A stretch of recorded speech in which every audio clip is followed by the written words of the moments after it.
Sejam bem-vindos ao novo programa de treinamento online da Firmari Consultoria.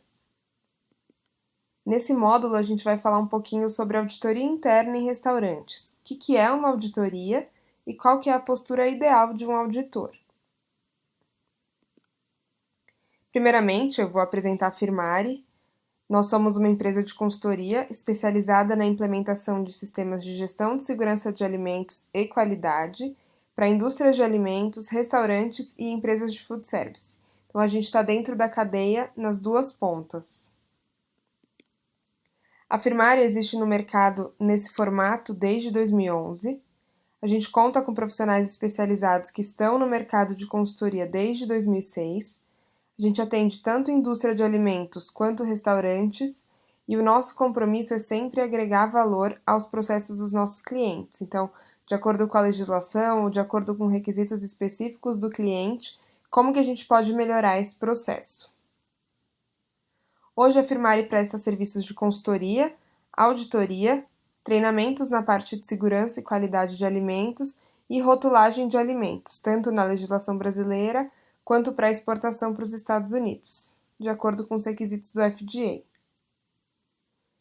Então, para a gente começar a falar de auditoria, eu trouxe aqui a definição de auditoria pela ISO 19011.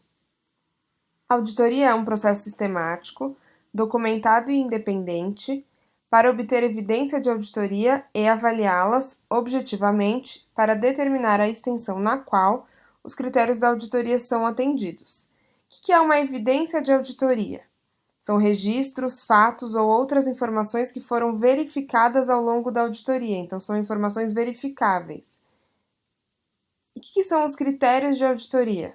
Nada mais do que o checklist, então a lista de perguntas que a gente tem para seguir ao longo de uma auditoria. Quando a gente fala de classificação de auditoria, a gente tem auditoria interna e a gente tem auditoria externa. Então, a auditoria interna é para a gente avaliar o nosso próprio sistema. Pode ser feito por alguém da nossa própria empresa ou a gente pode contratar uma consultoria para nos auxiliar. E a auditoria externa pode ser uma auditoria no fornecedor, então a gente vai avaliar o nosso fornecedor e aí a gente chama essa auditoria de segunda parte. Ou pode ser uma auditoria de certificação, auditoria de algum propósito legal, regulatório e similares, e a gente chama de auditoria de terceira parte. E aí, quando a gente fala de auditoria em restaurantes e estabelecimentos de fast food, quais são os nossos objetivos? Então, primeiro, a gente está procurando a conformidade. Todo mundo acha que a auditoria é para procurar erro, mas não. A gente tem uma lista, a gente tem um checklist e a gente tem que procurar evidências que nos mostrem que aquele estabelecimento está conforme, ele está de acordo com os requisitos. A gente precisa fornecer orientação e oportunidades de melhoria ao estabelecimento. Então, o objetivo da auditoria ele não é punir, ele é agregar valor, orientar as pessoas e ajudar os colaboradores.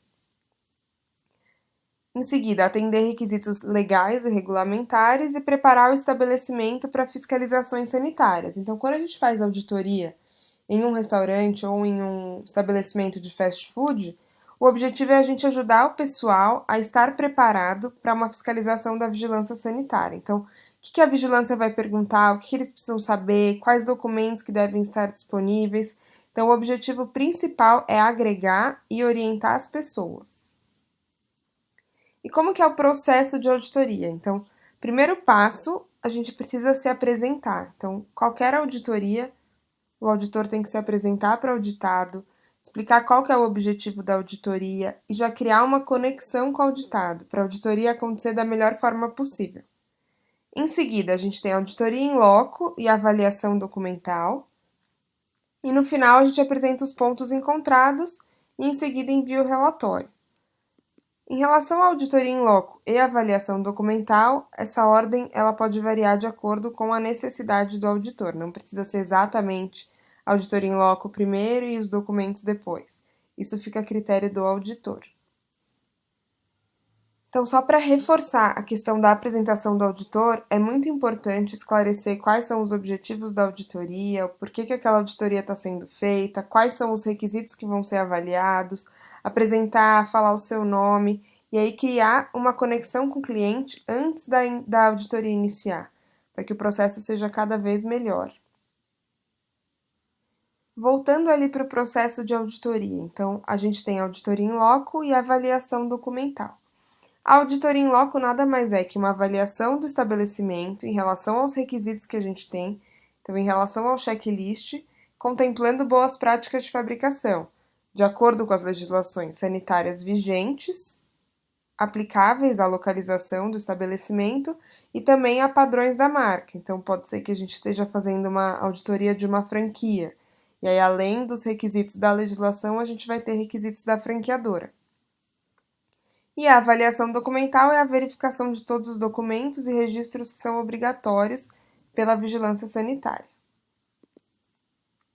E é muito importante que ao longo dos dois processos, tanto da auditoria in loco quanto da avaliação documental, ocorra entrevista de funcionários. A gente precisa conversar com as pessoas, pedir para elas explicarem o trabalho delas, entender melhor o que acontece no estabelecimento. E aí, sempre que tiver alguma falha, alguma oportunidade de melhoria, enfatizar o que pode ser feito para melhorar. Então, não só apontar o que está errado, mas sugerir melhorias, sugerir quais são as melhores ações. Voltando um pouquinho ali para a definição de auditoria. Então, quando a gente fala de auditoria, a gente fala de um processo amostral. O que significa isso? Que a gente não vai conseguir ver 100% do estabelecimento, 100% dos documentos, 100% dos produtos e 100% dos processos. A gente vai pegar uma amostra, de acordo com as trilhas de auditoria que a gente traçar, para garantir que a gente vai ter um resultado satisfatório em relação à situação daquele estabelecimento. Então, o resultado da auditoria ele vai retratar qual que era a situação do estabelecimento naquele momento. Então, as informações que forem coletadas durante a auditoria, elas são muito importantes para que esse resultado seja válido. E aí, como que a gente faz para obter informações suficientes e informações boas? Porque às vezes a gente pega um monte de informação e não consegue chegar a nenhuma conclusão. Então, qual que é a melhor estratégia? Primeiro ponto é que a gente precisa estar sempre muito atento a todas as atividades que estiverem acontecendo. Então, ao longo da auditoria vai ter mais de uma atividade acontecendo e a gente precisa estar atento a todas elas. A gente brinca que o auditor ele tem que estar com um olho no peixe e o outro no gato a todo momento para não perder nenhuma informação. A gente precisa entrevistar as pessoas, então pedir para elas explicarem como que é o processo, qual que é o trabalho delas, qual que é a função delas, quais são os controles, e aí pedir o maior número de informações e analisar criticamente a documentação. Então, na hora de avaliar os documentos, avaliar criticamente em relação aos requisitos legais. A gente tem algumas técnicas de auditoria, então já falei mais de uma vez sobre as entrevistas, então é muito importante fazer perguntas, avaliar todas as evidências que a gente encontrar, observar as atividades que vão estar acontecendo ao longo da auditoria, registrar todas as não conformidades ou todas as oportunidades de melhoria que a gente encontrar ao longo da auditoria e ouvir as pessoas. Porque as pessoas que estão lá, elas sabem tudo o que acontece ao longo de todos os dias, então elas podem nos explicar detalhadamente como que são os processos. Que tipo de pergunta que a gente pode fazer ao longo de uma auditoria? Então, a gente tem as perguntas abertas e as perguntas fechadas. Quando a gente fala de perguntas abertas, um exemplo é: como você faz essa atividade? E aí, qual que é o resultado que a gente tem com uma pergunta desse tipo? A gente tem informação abrangente e a pessoa vai ter que explicar aquilo que ela faz. Então, você não induz que ela responda alguma coisa para você. E quando a gente faz uma pergunta fechada, como por exemplo, você é o responsável pelo recebimento das mercadorias? A gente vai ter uma informação específica e a pessoa não vai precisar dar uma explicação. Ela pode responder como sim ou como não. Então, normalmente, as perguntas fechadas elas são usadas para confirmar uma informação que você já coletou ao longo da auditoria. Quais são algumas perguntas importantes para serem feitas ao longo de uma auditoria? Quem, o que, onde, quando, por quê e como. Então, essas perguntas, elas são perguntas abertas e elas vão trazer respostas explicativas. Então, o colaborador, a pessoa que estiver acompanhando a auditoria, vai dar mais detalhes sobre aquele processo. E aí, o que é muito legal depois dessas perguntas é pedir para a pessoa mostrar. Então, onde que você armazena os produtos perecíveis? Ah, ele vai responder que ele armazena na câmara do estoque. Você pode me mostrar como que funciona o processo, quais são os controles que você tem? Então, tentar fazer com que o auditado te mostre o máximo de informações em relação àquele tema. Então, voltando ao tipo de perguntas. As perguntas fechadas, que vão trazer respostas sim e não, geralmente resultam em respostas que não agregam muito valor ao processo de auditoria. Quando a gente usa as perguntas abertas, a gente tem respostas mais detalhadas e aí a gente consegue chegar a conclusões melhores. Além disso, é muito importante evitar perguntas duplas, porque normalmente o auditado só vai conseguir responder uma das perguntas, e aí você vai ficar com uma informação pendente. Então, a gente está falando de evidências, de auditorias, de critérios de auditorias, para procurar conformidade, mas o relatório de auditoria ele vai levar todas as não conformidades. E o que é uma não conformidade? Uma não conformidade é um não atendimento a um requisito, ou seja, caso o auditor não goste de alguma situação, mas essa situação não esteja contemplada no checklist, esse ponto não pode ser uma não conformidade. A não conformidade ela tem que estar ligada a algum requisito do checklist. Então, aqui na tela a gente tem um exemplo de uma não conformidade. O requisito é: as matérias-primas, os alimentos porcionados, pré-preparados e acabados são devidamente identificados, com ao menos o nome do produto, a data de manipulação e o prazo de validade.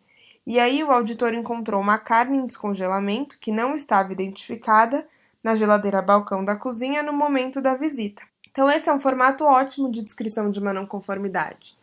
Primeiro, a gente tem o que é a carne, como ela estava em descongelamento sem identificação, onde na geladeira balcão da cozinha e no momento da visita é a resposta para o quando. E aí, esse ponto pode ser uma não conformidade? Lembra, voltando na definição de não conformidade, ela é um não atendimento a um requisito. Se o produto estava sem identificação e o requisito pede que todos os produtos estejam identificados, essa pode sim ser uma não conformidade. Está totalmente correta. Sempre que a gente identificar uma não conformidade ao longo de uma auditoria, primeira coisa é notificar o auditado, orientar o auditado sobre como resolver, qual que é o processo correto, explicar o porquê, porque às vezes só falar que está errado e como que é o certo, eles não entendem. Por que a gente não pode fazer aquilo? Por que tá errado? E aí ele começa a levar isso para os outros processos e melhora todos os processos da loja. E registrar de forma adequada. Então, registrar todas as informações pertinentes para que qualquer pessoa que tenha acesso ao relatório entenda qual que foi a situação que ocorreu naquele momento. Quando a gente vai registrar uma não conformidade, então, primeiro ponto, qual que foi o problema? Quais foram as evidências que nos levaram àquela conclusão? Por que aquilo é uma não conformidade? Qual requisito que ela está indo contra? Aonde que ocorreu? E quem? Quem que é o responsável? Mas não nomear os funcionários. Fulano esqueceu de identificar o produto, mas os colaboradores da cozinha, deixar de forma geral. Bom, pessoal, espero que tenha sido útil, que vocês tenham entendido um pouquinho sobre o processo de auditoria e a gente se encontra nos próximos módulos. Muito obrigada!